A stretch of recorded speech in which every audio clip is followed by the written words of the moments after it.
Baik, selamat malam rekan-rekan. Om Swastiastu, Shalom, Nama Budaya. Assalamualaikum warahmatullahi wabarakatuh.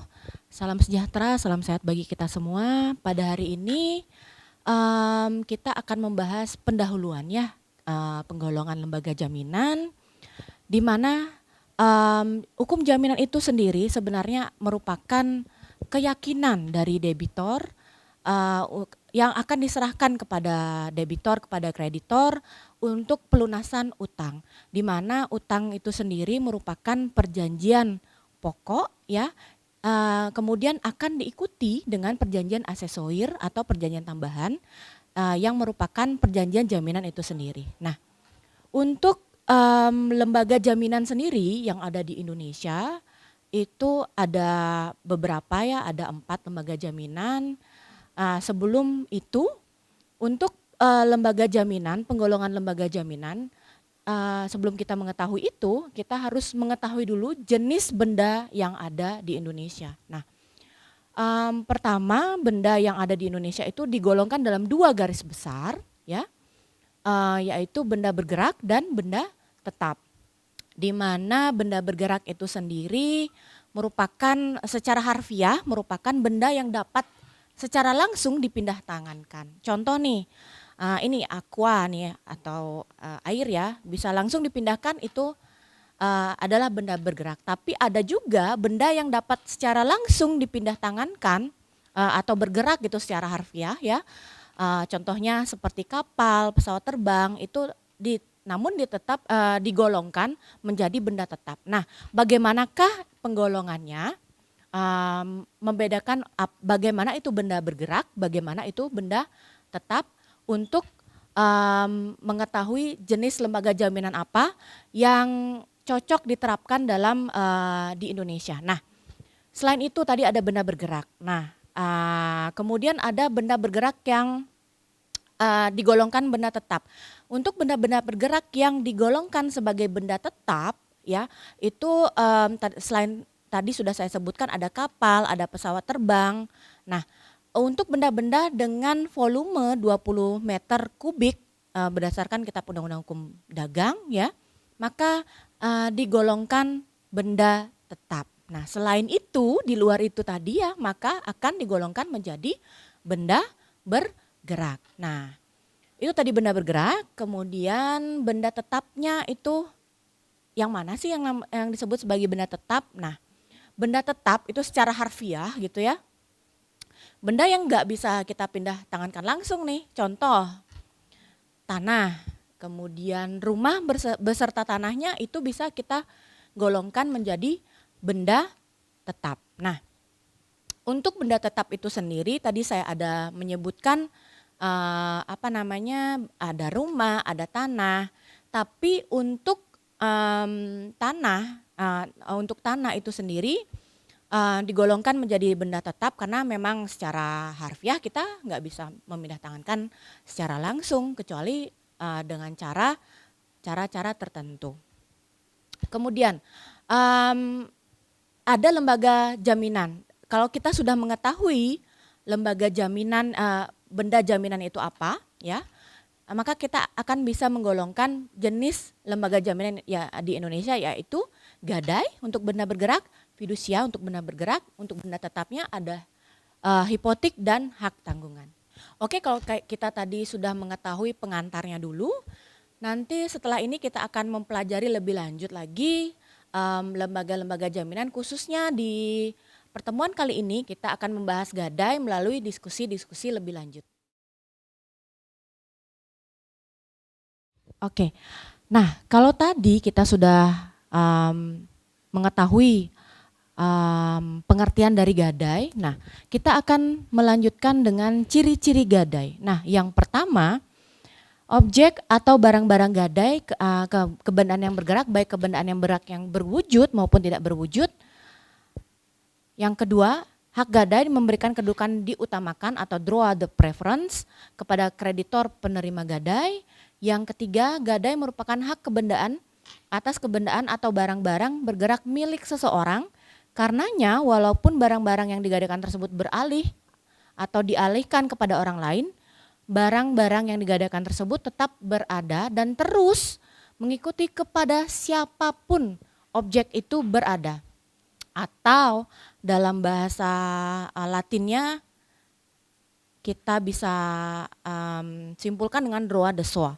Nah, contoh nih, benda gadai itu gelang emas ya.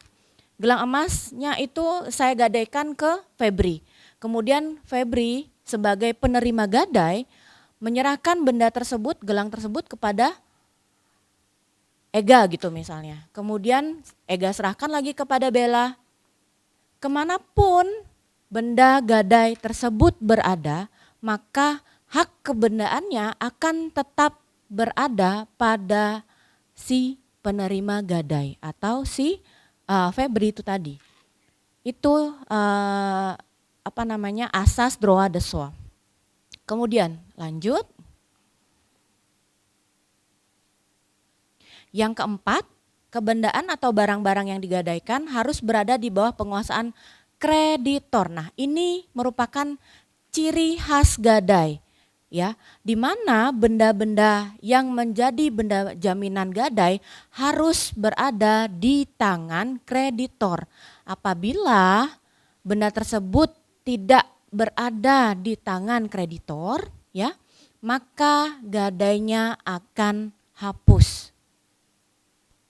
Contoh, kalau saya tadi sudah menggadaikan gelang emas saya kepada si Febri, kemudian Febri justru mengembalikan lagi gelang tersebut kepada saya sebagai pemberi gadai, maka automatically ya gadai tersebut batal atau hapus. Bukan gadai lagi namanya, tapi namanya adalah fidusia. Apa yang membedakan fidusia dan gadai? Apa kira-kira?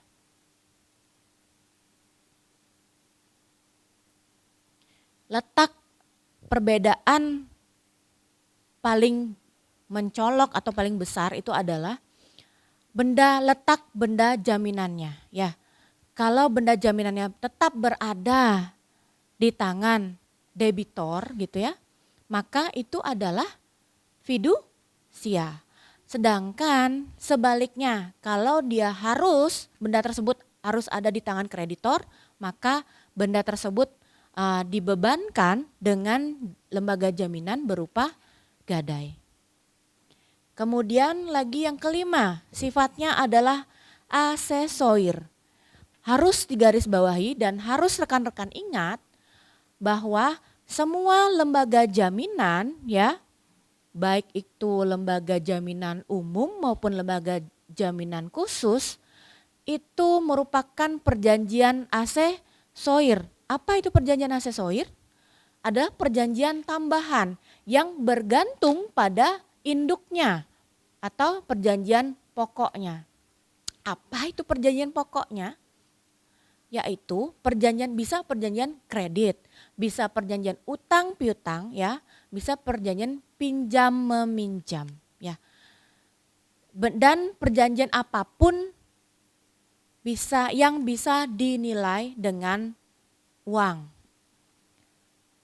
Tapi kebanyakan gitu ya, lembaga-lembaga jaminan ini muncul karena perjanjian pokoknya itu adalah perjanjian kredit ataupun perjanjian pinjam uang gitu. Jadi kalau misalnya akibat hukumnya bagaimana kalau misalnya perjanjian pokoknya sudah lunas kira-kira? Kalau perjanjian pokoknya sudah lunas? Betul. Maka perjanjian asesoirnya juga akan hapus. Hilang. Gone. Oke. Lanjut lagi, yang keenam. Barang yang digadaikan merupakan jaminan bagi pembayaran kembali utang debitur kepada kreditur. Barang jaminan tidak boleh dipakai, dinikmati, apalagi dimiliki. Masih ingat nggak asasnya hukum jaminan itu apa? Masih ingat nggak? Yang sangat-sangat prinsipal gitu. Masih ingat nggak? Jaminan itu tercipta bukan untuk dimiliki. Ya, bukan untuk dimiliki oleh kreditor, bukan. Tapi fungsi jaminan atau ciri khas jaminan itu ada karena adanya utang ya yang harus dilunasi oleh debitur, sedangkan jaminan itu merupakan keyakinan dari kreditor bahwa si debitor itu akan melunasi utang-utangnya. Jadi nggak ada kata nih,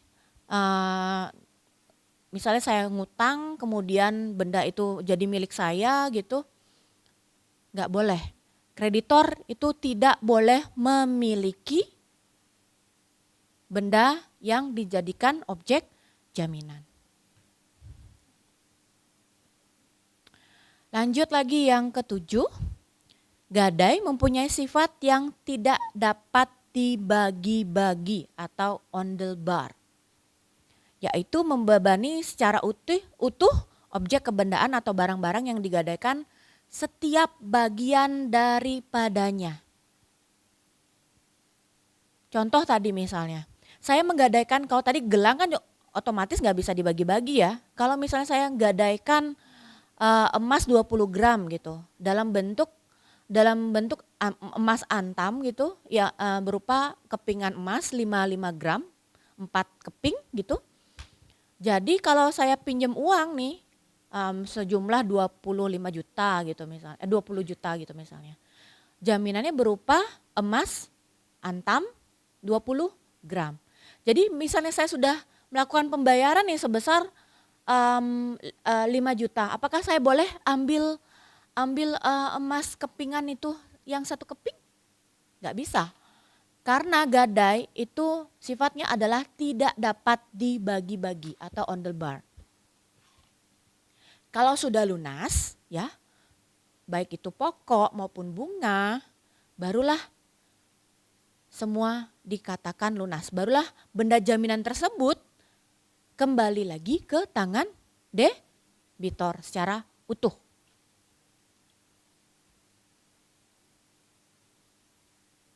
Oke, tadi saya sudah banyak nih berbicara tentang ciri gadai. Kemudian pertanyaannya adalah siapa sih para pihak dalam gadai? Nah, para pihak dalam gadai itu sudah pasti ada kreditor dan debitornya. Tapi dalam gadai itu disebut sebagai pemberi gadai atau pawn giver dan penerima gadai atau pandemer. Oke, kita bahas dulu satu-satu. Yang pertama, pawn giver, yaitu orang atau badan hukum yang memberikan jaminan dalam bentuk benda bergerak selaku gadai. Ingat ya, gadai itu hanyalah diperuntukkan untuk benda-benda jaminan berupa benda bergerak, baik itu berwujud maupun tidak berwujud. Yang penting dia benda bergerak. Ya. Kalau fidusia bisa aja benda tetap. Tapi kalau gadai wajib benda bergerak. Kemudian itu tadi pen giver ya, atau pen giver atau pemberi gadai. Siapa pemberi gadainya? Kreditor atau debitor? Betul. Kemudian pandemer atau orang atau badan hukum yang menerima gadai sebagai jaminan untuk pinjaman sejumlah uang yang diberikannya kepada pemberi gadai. Siapa pandemernya? Siapa pandemernya? Pemberi gadainya siapa? Hah? Kreditor atau debitor? Pemberi gadai, ayo. Tadi kan tadi ada pen giver. Pen giver, pemberi gadai. Pen giver.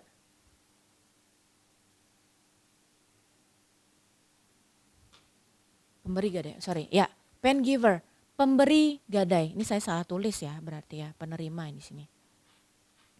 Oke.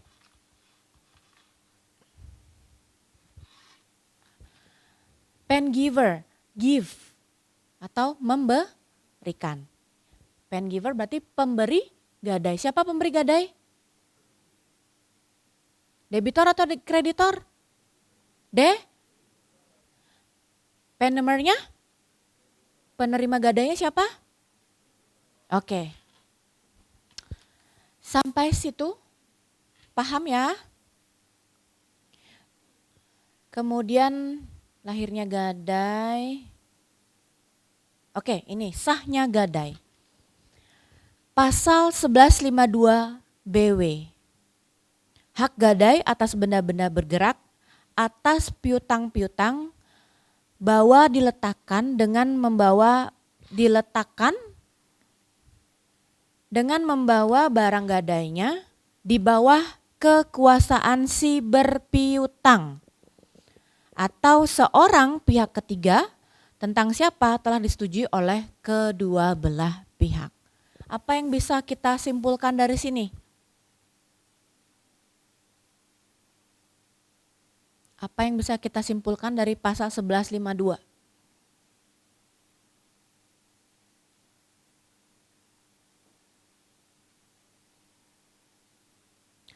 Benda gadainya letaknya di mana? Hah? Di mana? Di mana J? Kreditor. Atau boleh nggak di pihak ketiga? Kreditornya sih Febri nih tadi ya. Boleh nggak ke Wahyu gitu misalnya? Dibawa oleh Wahyu. Boleh atau tidak? Gelang saya yang tadi saya jaminkan boleh atau tidak diberikan dari Febri ke Wahyu? Betul. Apabila disetujui oleh kedua belah pihak. Siapa kedua belah pihak ini?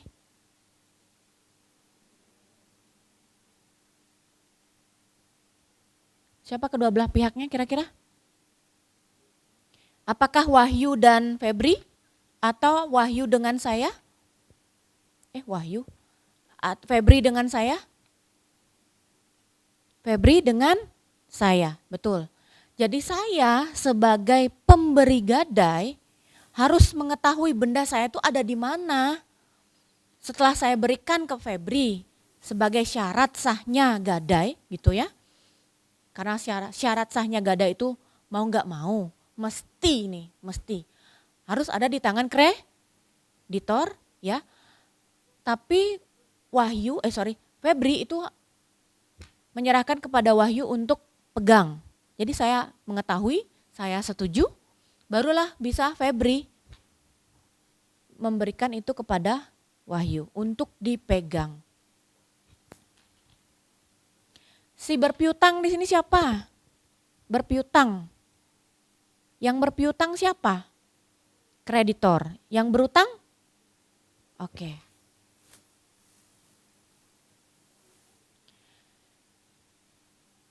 Kembali lagi, saya akan mengingatkan berkali-kali. Gadai tidak akan sah apabila benda jaminan tetap berada di tangan debitor. Ya, itu terbukti ada di pasal 1152 ya ayat 2 BW. Tak sah adalah hak gadai atas segala benda yang dibiarkan tetap dalam kekuasaan si berutang. Makanya saya tadi menekankan siapa itu berutang, siapa itu si berpiutang, atau si pemberi gadai, ataupun yang kembali atas kemauan si berpiutang. Maksudnya apa? Kembali atas kemauan si berpiutang. Bisa nggak gini? Ya udah deh Bu, bawa aja deh benda jaminannya, gelang ini Ibu bawa aja. Saya percaya sama Ibu akan mengembalikan uang yang Ibu pinjam ke saya, dari saya.